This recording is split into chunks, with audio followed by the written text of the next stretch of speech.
사건 사고입니다. 경기 파주시 문산읍에 위치한 통일대교.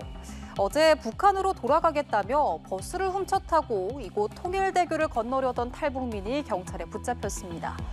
파주경찰서에 따르면 어제 새벽 1시쯤 30대 탈북민 남성 A씨가 문산읍의 한 차고지에 주차된 마을버스를 훔쳐 탔습니다.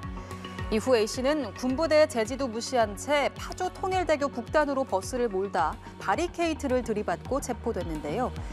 경찰은 A씨가 남한 생활이 힘들어 북한으로 돌아가기 위해 범행했다는 취지로 진술했다며 정확한 범행 경위 등을 조사하고 있습니다. 다음 사건은 스위스로 가보겠습니다. 스위스 취리히의 한 마을. 도로를 가로질러 경찰 통제선이 쳐져 있고 주황색 띠를 두른 경찰차들이 보입니다.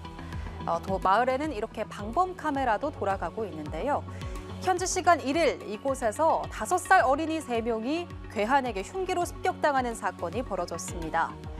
취리히 경찰은 한 보육교사가 어린이들을 어린이집으로 데려가던 중 한 남성이 갑자기 흉기를 들고 아이들을 공격했다고 밝혔는데요. 괴한의 신원은 23살 중국인 남성으로 확인됐지만 범행 동기는 공개되지 않았습니다.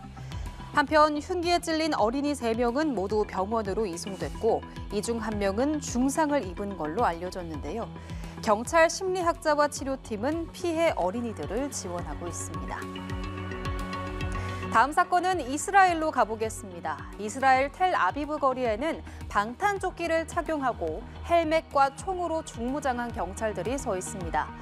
경찰차 사이로는 급하게 뛰어가는 시민들의 모습도 보이는데요.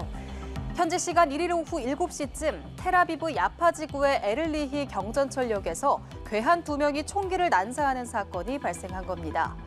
CCTV에는 이들이 돌격 소총을 메고 시민들을 겨냥하는 모습이 포착됐는데요.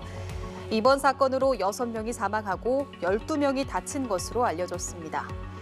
기차역 보안 인력과 경찰은 총격전을 벌인 끝에 2 범인을 사살했는데요. 경찰은 용의자들의 출신지와 범행 동기 등을 조사하고 있습니다. 마지막 사건입니다. 인터넷 중고 판매 사이트에 공연 티켓을 판매한다며 올라온 글들인데요. 보시면 티켓 한 장의 가격이 100만 원을 훌쩍 넘습니다. 한 사이트에서는 아예 가격에 불편하셨다면 대단히 죄송합니다 라면서 대놓고 높은 가격임을 드러내기도 하는데요. 이처럼 매크로 프로그램으로 공연 티켓을 사들여 훨씬 비싼 가격에 되판 온라인 암표상들이 경찰에 붙잡혔습니다.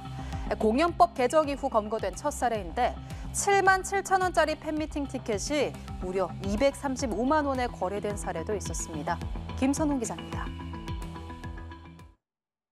뮤지컬 티켓을 사는 온라인 예매 사이트입니다. 예매하기 버튼을 누르니 화면이 몇 차례 넘어가고 VIP석 티켓 한 장이 자동으로 예매됐습니다. 예매까지 걸린 시간은 불과 10초 남짓.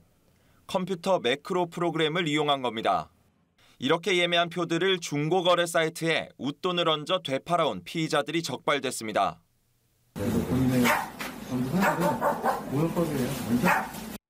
피의자 7명은 모두 20대에서 30대로 대부분 생활비 마련을 목적으로 범행한 걸로 나타났습니다. 최근 공연 티켓 수요가 높아지면서 이 같은 암표 매매는 끊이지 않고 있는데 지난 3월 암표 판매를 금지하고 암표상을 처벌할 수 있도록 공연법이 개정된 이후 첫 검거 사례입니다.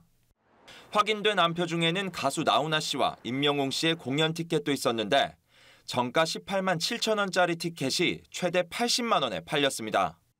가격이 7만 원대인 한 배우의 팬미팅 입장권은 무려 235만 원에 거래됐습니다. 개정 공연법의 그 핵심은 매크로 프로그램 이용을 입증하는 부분입니다. 티켓 예매처와의 긴밀한 소통을 통해서 매크로 프로그램 이용 정황에 대한 그런 의견들을 서로 교환해서 압수수색까지 진행하게 되었습니다. 경찰은 티켓 예매처와 기획사 등 관계기관과 함께 합동대응 협의체를 구축해 암표 단속뿐 아니라 사전 예방에도 나설 계획입니다. 연합뉴스TV 김선홍입니다.